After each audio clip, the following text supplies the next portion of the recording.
What's up, guys? Wes Shrimp Po' Boy coming at you, and today I'm going to do a watch, react, and response style response video to Grant's GEET Plasma Reactor video.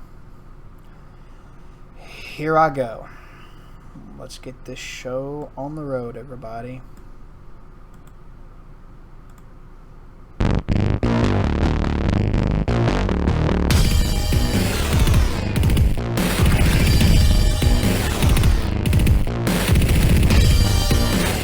Hey, Grant here. I've been studying the GEET conversion for combustion engines for a few years now, and it's very obvious from when you uploaded this, Grant, that you did.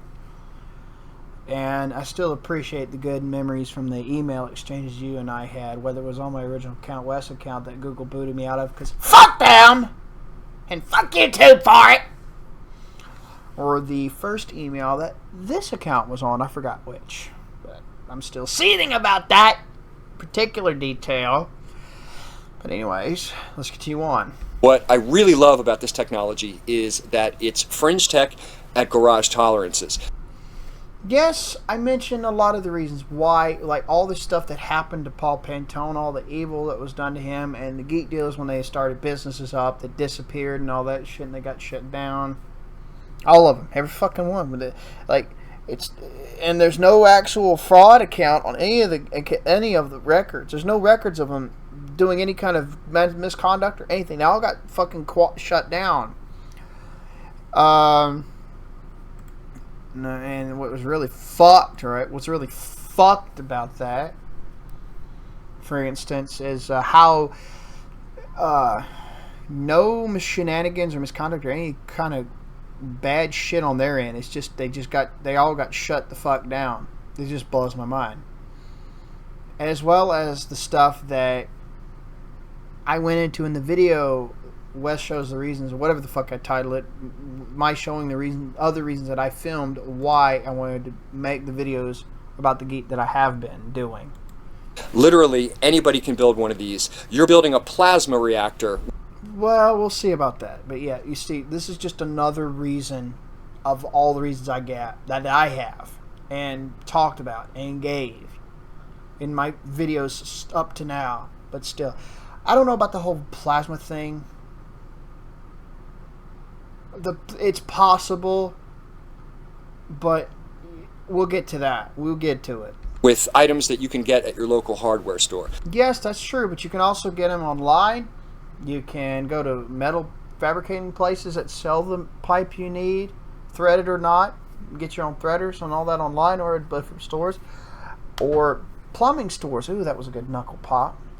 That also sell metal piping and unions and elbows and T's and reducing T's and all that kind of shit. So yeah, and you can't, and in combinations of these places can ensure you get everything and convert any combustion engine to do it. Yeah, you can convert any, at least a fuel reformer that actually will crack your fuel to a hydrogen rich syngas at bare minimum. That's still a pretty good idea anyway. One that's mounted on a push mower. Now look at this. You see that? That's a bubbler. The green hose goes down all the way to the bottom. There's steel wool, and then there's steel oil on the other side in the jar behind this muffler pipe. And then there's a little pipe that goes down in there that looks like about like this. And then there's this, and then there's the clear hose will have the little piece of copper pipe that goes down in there only so far. Then it comes up. It comes up in that clear line.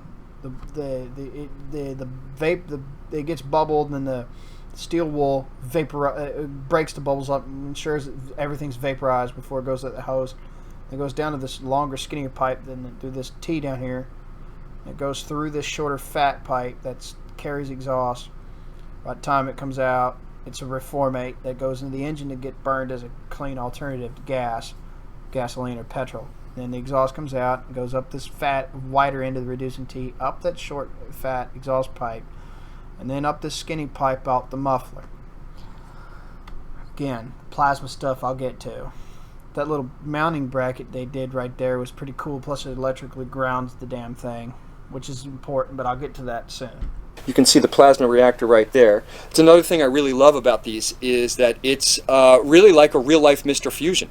Even though the system does Not quite, but we'll get to that. require a minuscule amount of fossil fuel Or alcohols. to start up, once the reactor gets dialed in, it'll run on just about any water. It'll crack anything into its constituent atoms. Water, Diet Pepsi, urine. Which I argue personally is more higher utility to treat wood ashes made from burning chemically untouched wood, like firewood from the leaves, sticks, twigs, bark, anywhere from 1 to 3 months. Mix that with, say, Joel Wallach's Bloomin' Minerals, and then fertilize fields and gardens, stuff like that. And if you're growing tonic herb like Hosha Wu in your backyard and black soybeans to process after as examples, that'd be more of higher utility in the long run and short term. But I digress. Orange juice. Heck, you could hock a loogie in that thing and it's going to crack it into its constituent atoms and run. I don't know how much, if that would do much of anything for the runtime or miles per gallon if you did hock a loogie and vaporize it, I think. But again, I digress. And oh God, the plasma pinch thing, you probably saw it already. I'll have to get to that too. Your motor on it. So anyway, I decided to try to find a video on YouTube that I could share that explained the science behind the GEET conversion in a quick and concise manner, and I couldn't find a single one. There's a lot of great videos that show design, but nothing that really got... I see. I'll have to get to that. Oh boy. Oh boy. Down to the nitty-gritty of the science in a quick and concise manner, and that's what really gets me to my main point here, and that is no fringe technology is ever going to take off if you don't explain it quickly and concisely. Exactly. In a way that the layman can understand. So exactly, because if you don't understand it, how are you going to simplify it in order for someone else to understand it with you? If you can't simplify something, that means you truly don't understand it. Or if you can't simplify it, you could simplify each part of that thing and then lay it out for people step by step and walk them through it. That's what I do a lot of times, to show how I come to understand it and walk people in, bring them in. That the layman can understand. So I figured, hey, I'll put together a quick video explaining the science behind the GEET. I'm not going to get too detailed into the ionization stuff because that really does get complicated. But I don't think so. I think I don't know, maybe he was doubting himself on his competence in explaining the ionization stuff. I don't know, but I hope I'm competent enough, but we'll see. I think he was more than competent enough, but he just didn't do it. I'll see what I can do when I get there. But I am going to include that in what's going on here. GEET stands for Global Environmental Energy Technology. More specifically, this is a plasma reactor in the form of 2 iron or steel pipes that you're going to add to your system, and a fuel rod inside the inner pipe that you're going to add to the system. The sizes vary. Actually, the diameter of these pipes and the diameter of the fuel rod is going to depend on the size of the engine. Actually, I'm going to correct that. You see, I made this little configuration and orientation of GEET reactors diagram not too long ago before I started filming the different takes on this video, different attempts at this video. So it took me about 30 minutes at most. I made sure the details were just right. I figured out the longest it took was the wording I was going to use for these for the text. But anyway, what I didn't do was I'll have to do a second image that has the diagonal configurations. You can do it diagonal this way and have the south end of the rod going this way, or the south end going down that way, and you can do the same like that or like that. So that gives you 4 more configurations with 4 more GEET orientation type builds. That means you have 8 GEET configurations, but keep it simple and stick with these 4. They're the easier ones to do. But the orientation in your GEET configuration, the width and length of your reactor and exhaust pipes, and what fuels you want to send up that son of a bitch, or in the vertical, upside down vertical, or reverse horizontal case like here and here, down or through this way, or whatever. Let me see if I got that right. Through this, yeah, no, through this way. In this case, down over here, or down and over here. There we go. And what you want to break down. These will determine the length of the rod. What you do is you get a means that something that'll you could put your rod, your newly burned in rod against, that measures down to the millimeters. You move your rod up, make the compass, north end of the compass swing. You mark it, whether white or red, whatever. In this case, you'd get some red tape and put a line through the red tape with a pocket knife to mark exactly where. Move the compass down, get a piece of ivory or whatever, white chalk, and mark that spot where the south end of the compass swings to. In this case, to keep it simple. And then you see how many millimeters that is. You cut a new rod, measure it down to the exact millimeters. The south end needs to either be an 18-degree bevel point or a bullet shape. And then the north end needs to either be left flat or cupped. And then you burn that one in for anywhere from 30 minutes to 2 hours. On the exact mixture, the first rod, you cut that one to be the same length of the burn-in pattern and compass markings of. Okay, that's how you would do that. And those are what determine the length of the rod. What also affects is how tight the gap, how thin or tight the gap between the inside wall of this long pipe and the outside of the rod versus how wide the gap is. Also will affect the length of the rod. And the length of the pipes and the length of the fuel rod are going to depend on the type of fuel that you're running in your system. Obviously, if you're running propane, there's a very small molecule. It's easy to crack that molecule into its constituent atoms. Yeah. You'd be using a fuel rod of 1.5 to 2 inches.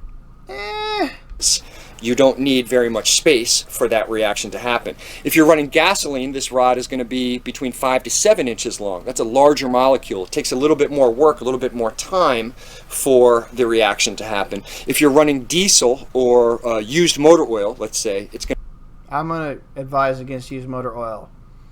This is the warning I'm going to give you. You can pause this for a couple seconds and then unpause it, like right now or whenever. As long as this is up, you pause it and read this and then keep the video playing.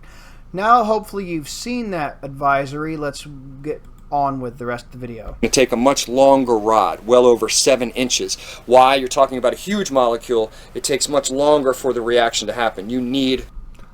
I would suggest maybe an injector fuel vaporizer unit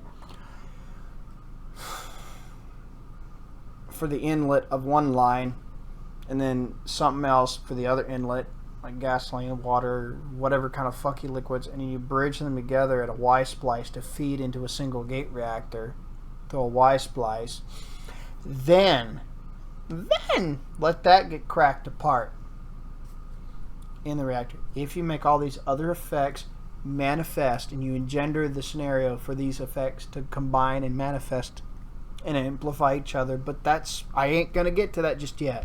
A bigger reaction chamber, a longer fuel rod. That gets me to another thing that I really like about the GEET technology is it combines several feats of very simple high school physics, but when combined in this manner, literally turn your vaporized fuel into a plasma state, which is going to increase the efficiency of the engine. If you manage to get all these effects together and enhance each other just right. If you manage to get them to work together. Many fold. Most GEET conversions appear to require 10 to 20% of your original fossil fuel, be it or alcohol, gas or diesel or propane or whatever, and then a 80 to 90% mix of other liquid, be it water, urine, Diet Pepsi, orange juice, whatever. So basically, imagine how much you get out of $50 of gas in your car. Imagine going that same distance with just $5 in gas. Now, as I said, to apply the GEET conversion to an automobile, it does take a bit more modification than what I'm going over here. but it's doable. But it is possible to do. You'd need at least consider some welding and shit like that. So what are these simple feats of high school physics that come together in order to turn your fuel into a plasma?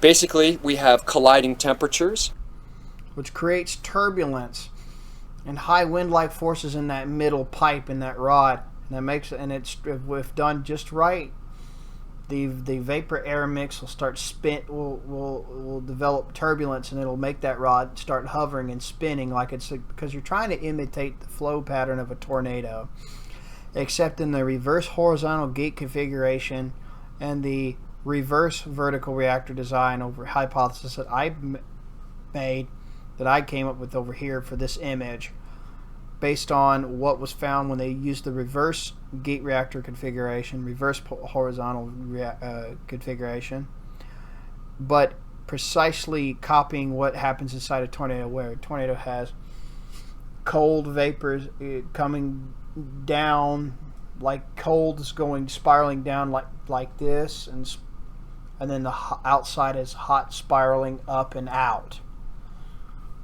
Okay, so the exhaust will be going up, the vapors will be going down, and the reverse orientation of the horizontal opposite of the North Pole, keeping and making the north end of the rod point to the South Pole, supposedly got a 90% pollution cut and a minimum of 2 times longer run time, according to certain builders and tinkerers that experiences. So I deduce that might happen over here, but stay that way more consistently. But we'll have to see. We have a resulting magnetic field from those colliding temperatures. Oh boy, this is going to be some unpacking. We have ionization of our fuel vapors.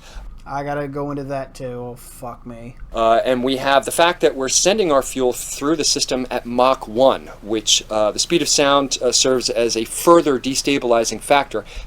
When you want to fuck with chemical bonds, ultrasonication can help with that, depending on what ultrasonication. And what have you. And so I just complained to me in my DMs. Sorry, dude. I can't do that right now. I can't deal with that. So anyways, about the ionization stuff. So what you're doing is you're trying to deliberately build up static electricity in the vapors. This is the reverse magnetics. You see that on the compass thing there. And this is the rod shape you want. I just explained earlier. This would be the best alloy if you can customization to a duplex or ferritic stainless steel alloy, either choice, and to maximize corrosion resistance, strength, and longevity and all that. But that's too expensive. So what you're doing is you're trying to build static electricity up in the into the vapors by ideally looking at the bubbler or a modified carburetor in a 35 degree or in the back of the nipple fitting or whatever. You're going to clamp in to the lines that's mounted at the back of to the modified carburetor or whatever is mounted to it. The speed in the line, you get a screen cone of 30 to 35 mesh screen cone in that side of there. But you follow the triboelectric tables about static electricity. Positive stuff gives electrons. Neutral doesn't matter.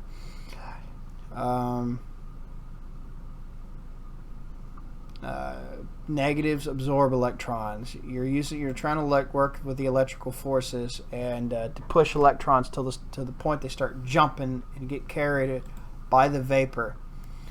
And then they'll start jumping back and forth inside the reactor itself. And when that sparking comes, that's known as electrostatic discharge. Sudden and momentary flow of electric current between two electrically charged objects caused by contact, electrical short or dielectric breakdown. This is what you're trying to do with the vapors. And if you get the sparking happening and you got the remnant magnetism and the pipes aligning just right, teas like these, if they're not galvanized, you need to heat them to a low dull red. That way they're above Curie point. and they won't interfere with the pipes. Either any of these orientations you choose. Another turboelectric table for you. Air is super positive. It giving off electrons. And then you'll have static electric discharge happening inside the reactor. And once you have the reactor, you got that. When you have sparking going on, that's current. You have current going back and forth around a piece of spinning ferromagnetic alloy, in this case steel rod or iron rod. That'll invoke Faraday's law, electromagnetic field. But then as a reaction, the two pipes will make their own counter EMFs, or counter electromagnetic forces, which results in electromagnetic fields going in the opposite direction. That's caused by Lenz's law.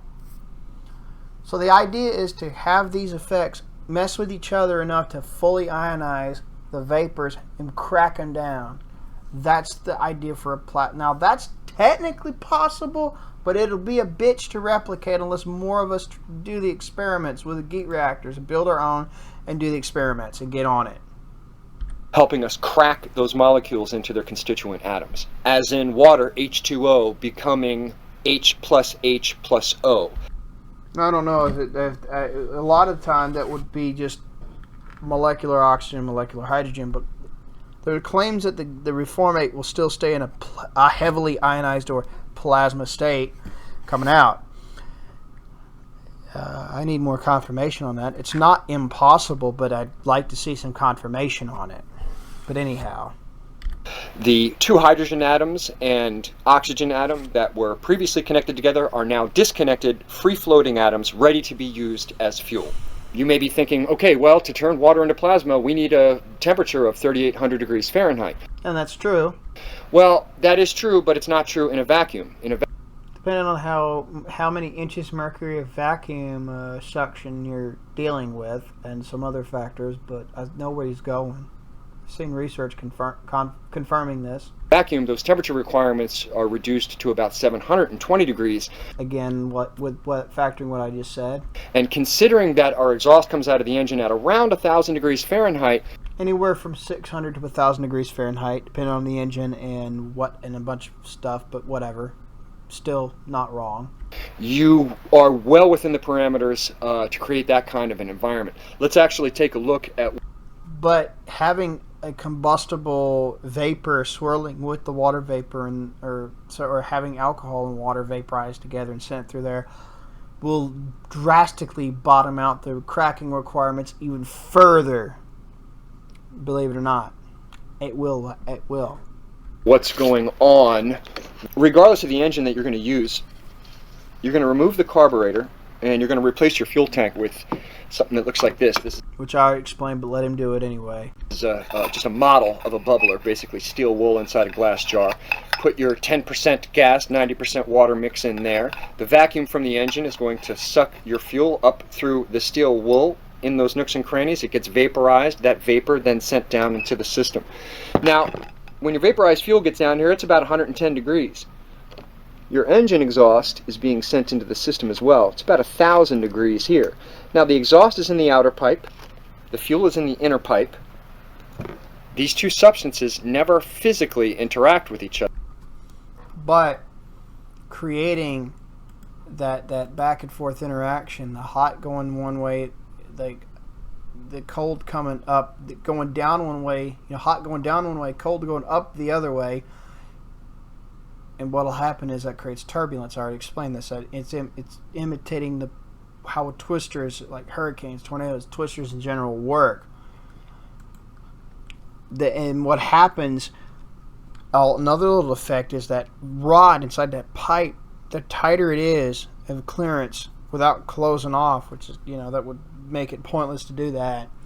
You create another Venturi effect, where a narrowing of a narrower opening speeds up whatever fluid's going into it, and that invokes Bernoulli's principle. The vacuum, the inches mercury of vacuum in that spacing around that rod and between the rod and the inside wall of the inner pipe drastically goes up, and that So Bernoulli's principle and Venturi effect amplify the speed up that shit even more.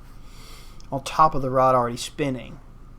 However, their temperatures do, and that results in a very... And that emphasizes that too. Plus you got that contrast because that heat gets sucked in under a heightened vacuum area, sucked in to the cold vapors more fiercely, creating a sharp heat exchange. A powerful magnetic field.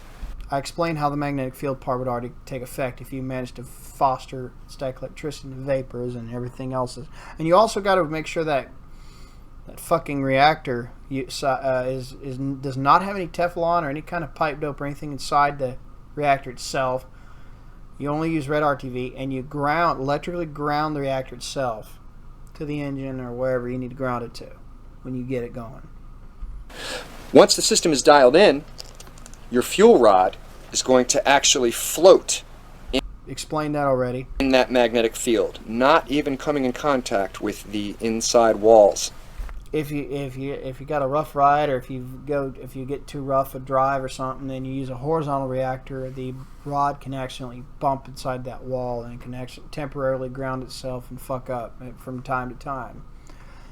Not serious. It can recover quickly if the right reaction is going on already, but still. Of the inner pipe. That fuel rod, 1, is displacing your fuel vapors, and 2, it's acting as a Venturi vacuum. So the displacement pushes the ionized fuel vapors up into the wall, which gives friction to the gases as well.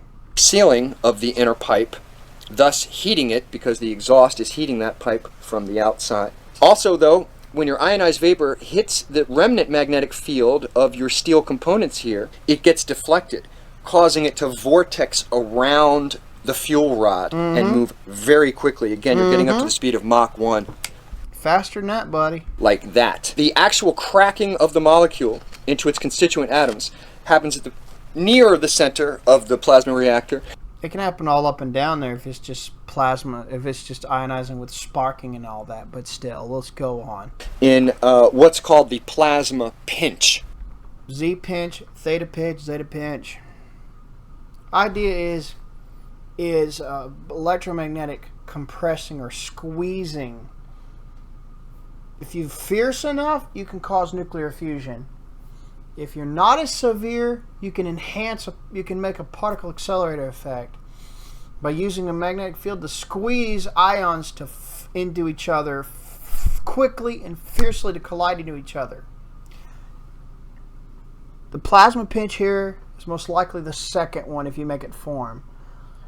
If you manage to create particle acceleration and dense plasma focus type pinching in this region, you're going to have to ensure that the sparking has gotten intense and everything's so ionized, and the magnetic field, electromagnetic fields of the rod and the two pipes get intense enough to fuck with each other so much that compression comes to that point that that electromagnetically compressed area squeezes and speeds up the matter to collide. It's either split and fuse back and forth. That's the hypotheses. Those are the hypotheses that need to be confirmed for sure. Those are the spiciest of the claims. I'd like to see it. Now, the whole sparking in plasma is not impossible. It is technically possible, but harder to replicate. But I think if people follow the turboelectric table in the vapor making side, we might increase our probabilities of success in that area to make sparking happen inside this area. But that's why I'm doing this, to help pave that path forward.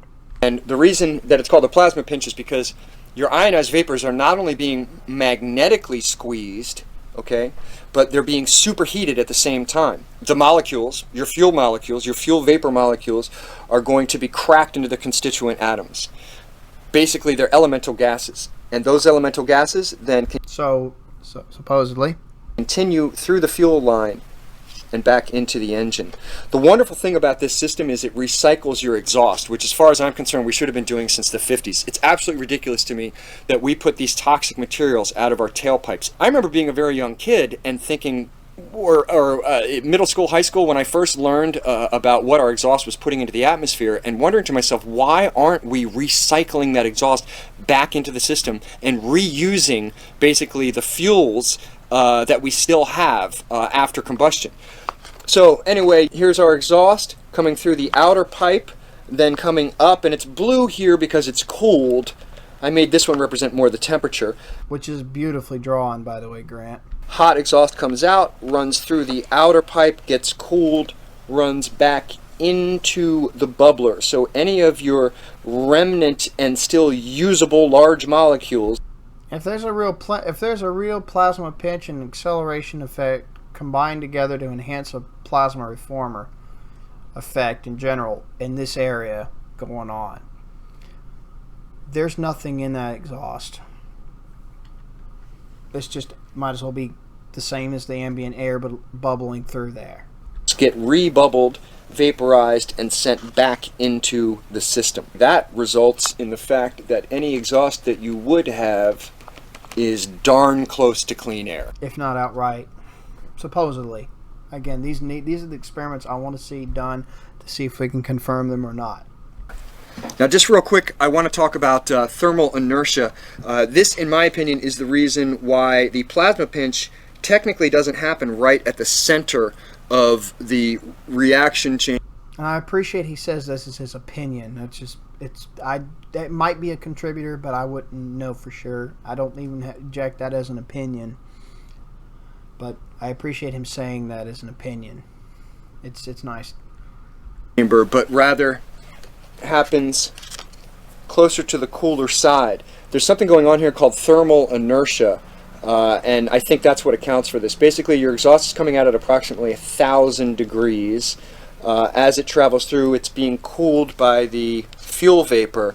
So say it gets down to about 700 degrees, right? Then it would drop down to about 450 degrees, and then there's a spike further down. Basically what's happening is the fuel temperature is so exceeding the temperature of the exhaust that it reheats the exhaust. The exhaust goes from about a 450 degree temperature back up, spikes back up to a 700 degree temperature, and I think that's what accounts for the plasma pinch actually happening a little further down the line rather than happening right in the center of the reaction chamber. What's really shocking to me is the fact that there's still so much controversy over the GEET motor, and perhaps that's the result of not enough videos or not enough time being spent explaining the science behind it. The bottom line is we have a plasma reactor at... If these effects I explained take place and are favorable to engender a plasma arc reaction. Garage tolerances. We have... Yeah, garage tolerances to build the thing, sure. Something that anyone can build from items that they got at the hardware store to convert the hunk of metal that they already own into an extremely fuel efficient green machine. There's no reason, considering these things, there's no reason why we need to stay slaves to the big oil industry. I'm going to end it there, and I'm going to say this.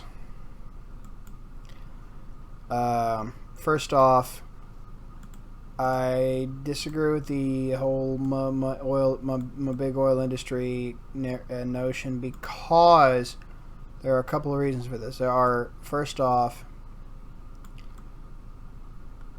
well,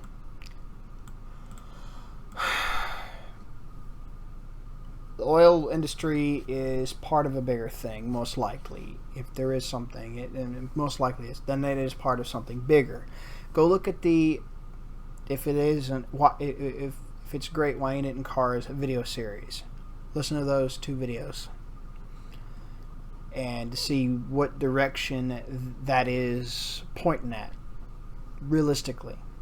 No conspiratorial anything, just looking at the facts and where they point, and look at the incentives and reasonings where that point leaves us. And anyways, that is all that needs to be said, and thank you for staying to listen to this video for as long as it is. I appreciate it. Take care.